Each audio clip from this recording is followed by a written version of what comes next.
It's too much hassle to take care of you, and you're going to live here by yourself. With those words, I sensed the door being shut behind me. Then, the sound of a lock clicking made me panic.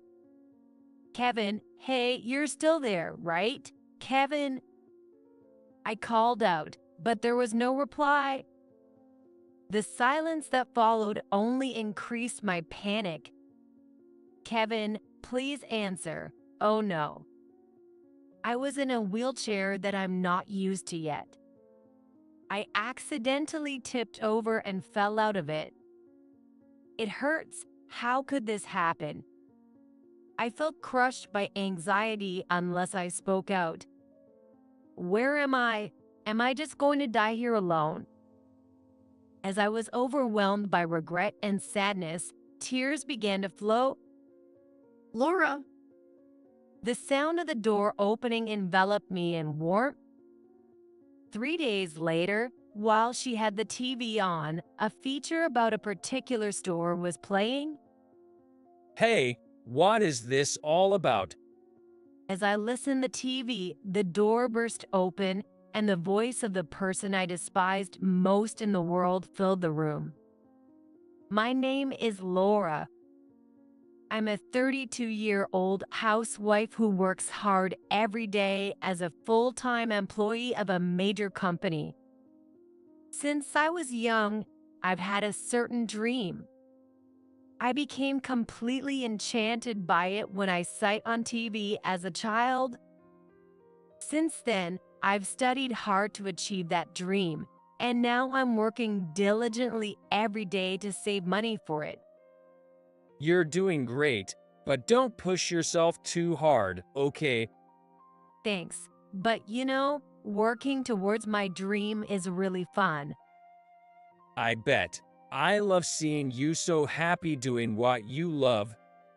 The person who fell in love with my determination was my husband, Kevin. He was a junior at my company, and our relationship started as a new employee and a supervisor of newcomers. Kevin was captivated by my efforts, asked about my dream, and started supporting me. Overwhelmed by his charms, we started dating and after a few years got married. Both of us worked at major companies, so it was feasible to allocate part of my salary to a dream fund without affecting our lifestyle. The dream that I'm pursuing, and I'm not alone in chasing it.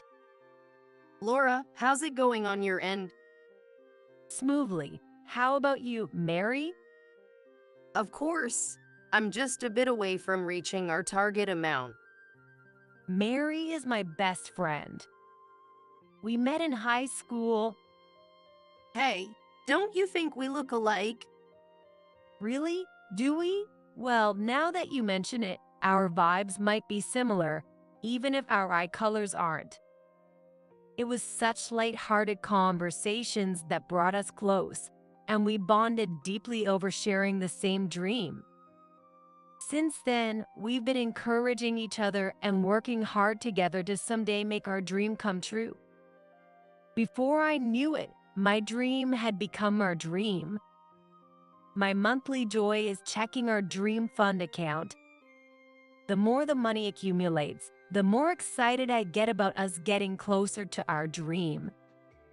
However, when I checked it, I was stunned. About $5,000 have been withdrawn from our dream savings. The only people who know about this account are Kevin and Mary. Among them, only Kevin knows where the banking card is. I went straight home and confronted Kevin, who was lounging on the sofa. Hey, you withdrew my money from my dream savings without asking, didn't you? Yeah, I borrowed a bit. Borrowed? You know how hard I've been saving up for this. Gosh, you're so noisy. I'll pay it back soon. He seemed unapologetic, and I was so angry I could hardly think straight. Seriously, an old lady over 30 chasing dreams like a kid? Isn't that ridiculous? What? Lately, Kevin has been mocking my dreams like this. If you have the time to pursue such a dream, then make a contribution to the younger me. He always brings up age when he criticizes. But Kevin, you supported me, and that doesn't give you the right to just use my money. It's fine. Our money is shared between us as a married couple. There's some money in there that I've been saving up since before I got married. Where did you put my banking card? I managed to get the banking card back from Kevin. I need to hide this banking card somewhere he can't find it next time. Stop nagging. If there's that much, it's okay to use a little, isn't it?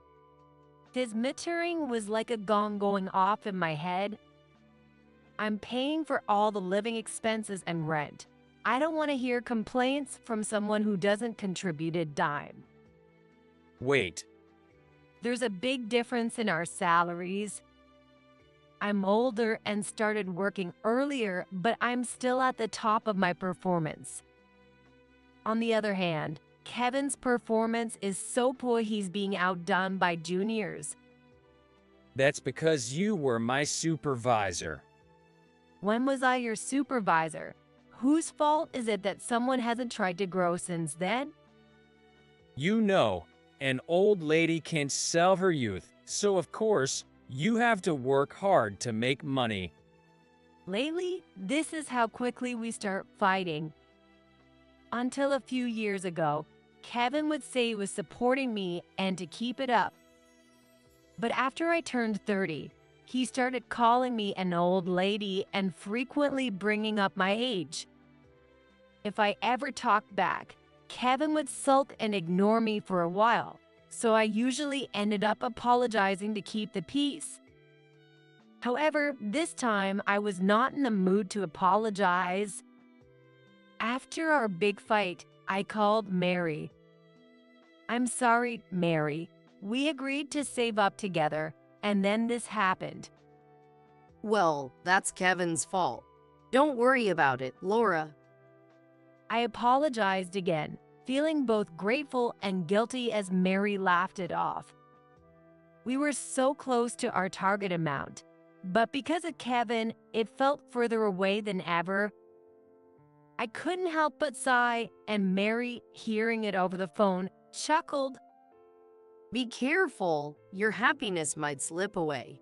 Unlike me, you're married, so some ups and downs are inevitable. $5,000 is not just a minor thing. It was a good decision to have a separate account from Mary. Yeah, really. We'll have to be careful with Kevin from now on. Absolutely. Then we went on to talk about trivial things. At the time, I couldn't have imagined such a thing happening, and I thought our friendship would never break. I was on my way to a sales appointment as usual. While I was crossing the street, a car ran a red light and came barreling towards me. Lost in thought, I noticed the car too late and felt a strong impact as my body was thrown.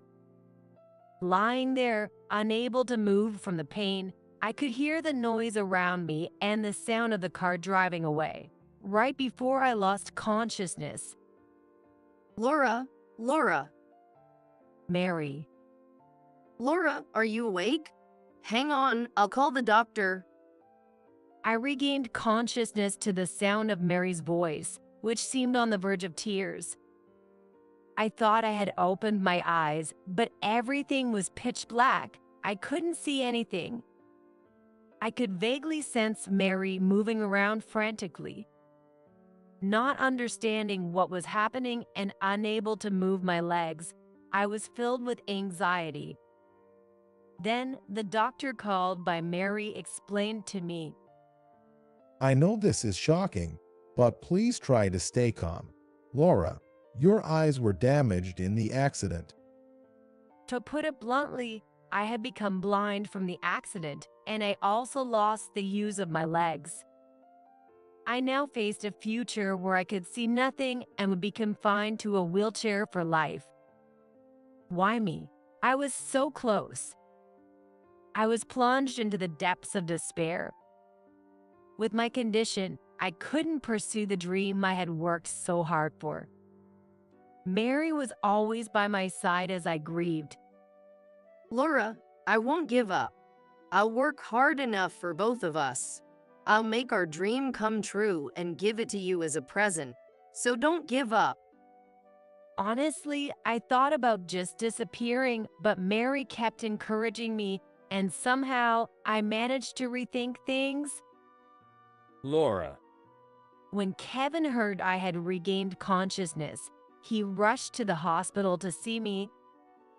During my hospital stay, he stayed by my side, attentive to my needs as a blind person, and listened to my fears, helping me distract myself a bit. I truly can't thank them enough. But that was only at the beginning. Mary stopped coming to visit me. With my current condition, I couldn't even contact Mary myself. What pushed me further was Kevin's attitude. Initially, Kevin was caring and talked a lot, but gradually he spoke less and visited less often. When he did come to the hospital room, he seemed to be busy on his smartphone. I could only hear the tapping sounds. Hey, Kevin, how's work going lately? it's none of your business. All I got back were curt responses. I was deeply hurt by his attitude, and above all, it was hard that Mary had stopped visiting. In fact, I had entrusted Mary with a banking card for our dream savings account, thinking it was a place Kevin couldn't reach. I don't want to think it, but did she stop coming because she got hold of that banking card? Maybe Kevin isn't really worried about me at all. I became increasingly despondent. Alone in my hospital room, I spent my days crying in solitude. After a while spent living like this in the hospital, I was about to be discharged and return home. It's okay. I'm here for you. Filled with anxiety, I chose to be discharged because Kevin had started being kind again. After getting into the car, I soon felt something was off. The hospital and our home are just a 10-minute drive apart. However, it was clear that we were traveling much longer than that. Kevin, where are we going? There's a place I want to stop by. But I wanted to go straight home, and it's daunting to go out when I can't see. Sensing my discomfort, Kevin spoke gently. The place I want to take you to is designed to be enjoyable even for those without sight. It's a diversion, and it's related to your dream, you know. My dream. The first person that came to mind was Mary. She said she would work hard for both of us, that she would achieve our dream and give it to me as a present. I hate to say this, Laura, but Mary betrayed you. What? Mary did? What do you mean?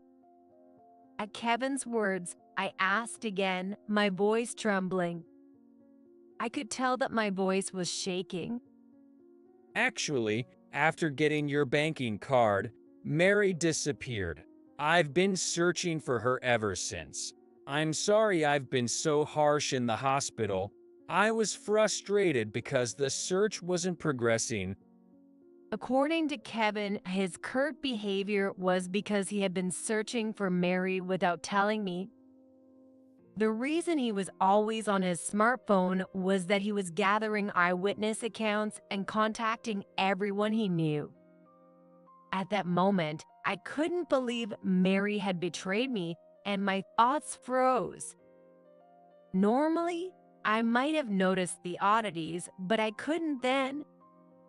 But I finally found her. So, let's go confront her together. All right. And I nodded in agreement. Kevin continued driving the car for a while, heading somewhere. I wonder if it's okay to go this far. As my anxiety grew, the car stopped. We're here. With Kevin's help, I got out of the car and was wheeled into what felt like an indoor space. Hey, Kevin, where are we? There's no sign of anyone here. Of course not. This is an abandoned house. What? I could feel Kevin's presence and voice fading away. I tried to reach out for him, but couldn't grasp anything. Suddenly, fear overtook me. Kevin, where are you? Behind me, I could hear Kevin laughing. It's too much hassle to take care of you, and you're going to live here by yourself. With those words, I sensed the door being shut behind me. Then, the sound of a lock clicking made me panic. Kevin, hey, you're still there, right? Kevin? I called out, but there was no reply. The silence that followed only increased my panic. Kevin, please answer me. Oh no. I was in a wheelchair that I'm not used to yet. I accidentally tipped over and fell out of it. It hurts. How could this happen? I felt crushed by anxiety unless I spoke out. Where am I? Am I just going to die here alone? As I was overwhelmed by regret and sadness, tears began to flow. Laura, The sound of the door opening enveloped me in warmth. I'm sorry. I'm so sorry, Laura. Mary, is that you, Mary? I could feel the arms around me shaking and my right shoulder slowly getting damp. Is Mary crying as she hugs me? Why is she here? What's happening? It's going to be okay now. Any doubts I had were drowned out by Mary's firm voice. And then I was taken into Mary's care. 3 days later, while she had the TV on, a feature about a particular store was playing. As I listened, the door burst open and the voice of the person I despised most in the world filled the room. Hey, what is this all about? Oh dear, how dare you show your face? Laura, are you okay? Yes, of course. I have some things to say, too. From his voice, it seemed Kevin was quite flustered. Mary and I greeted him. Why are you still alive? Obviously because I saved her. That day, Mary had gone ahead to the abandoned house and hidden nearby, waiting for us. When Kevin left, she came out and rescued me. Don't joke. You said you betrayed someone, right? I did betray someone, but it wasn't Laura. I betrayed you, Kevin. In fact, right after the accident, Kevin had approached Mary and pressed her for a relationship. Despite his pretense of worrying about me, Mary grew suspicious of Kevin, who was trying to woo her. You were after Laura's dream savings banking card, and incidentally, my savings too. Mary had realized Kevin's scheme. It would have been easy to reject him on the spot, but thinking he might harm me, Mary decided to play along with his plan, pretending to betray me. What's that supposed to mean? Kevin was stunned, apparently not expecting to have been deceived himself. After Mary transferred her own savings to a different account, she gained Kevin's trust by giving him a banking card for an empty account. She cleverly led Kevin on, ensuring he couldn't use any funds from that card, so I am deeply grateful to Mary. While Kevin was off guard, Mary bought the abandoned house he had left me in and had manipulated him by suggesting, If we leave her in that abandoned house, no one will ever find her. That way, we can make it look like she couldn't accept her situation and disappeared. As a result, Kevin left me in the abandoned house without any suspicion, and Mary safely retrieved me. It's good you're simple-minded. Thanks to that, we were able to establish our dream retro cafe. Yes, our dream was to run a retro cafe. Mary renovated the purchased abandoned house, and it just opened yesterday. And until just moments ago, it was being covered by a live TV broadcast. The broadcast on TV earlier was from that event. Kevin must have seen the live broadcast and rushed over. It can't be. I was deceived. Excuse us. As Kevin was in turmoil, there was a sign of a group entering the shop. In a low voice, Mary informed me that the group was the police. Apparently, Mary had called them ahead of time. We need to talk about Laura's situation. I didn't do anything. Here, please take this. It's evidence. Thank you for your cooperation. Then I could hear Kevin causing a commotion as he was taken away by the police. I thought I heard him calling for my help, but I ignored it. He's gone. Okay. With Kevin gone, the shop fell silent. Laura, what's wrong? Sorry, it's just. Despite finally opening our dream retro cafe, I couldn't help but burst into tears. I had worked tirelessly to create a space where everyone could relax. Yet, in my current condition, not only was managing the cafe in question, but I might just be a burden to Mary. Thinking that the initial novelty might bring in customers but might not keep them coming, I couldn't stop the tears. There's still hope. Maybe you can still see, In fact, I had undergone eye surgery at the time of the accident. Because of this, I'm currently wearing an eye patch. However, I was told that it's highly likely that I'm blind, and even if not, my vision is significantly impaired. Weakened by my lower body paralysis, doubts about Mary's loyalty, and Kevin's behavior, I was too scared to remove the eye patch. That had led me to believe I was completely blind. I kept my promise and made our dream come true. So, let's go to the hospital together. I nodded at her words. On a day the cafe was closed, Mary took me to the hospital. When the eye patch was removed, I could perceive light. With glasses, we can adjust this. Mary, rejoicing as if it were her own victory. Though I couldn't see her face, her happiness made me think maybe I could keep trying just a little longer. Afterward, I divorced Kevin. Thanks to Mary's thorough investigation into Kevin, we discovered why he had become so tyrannical. Kevin had been having an affair with a younger colleague.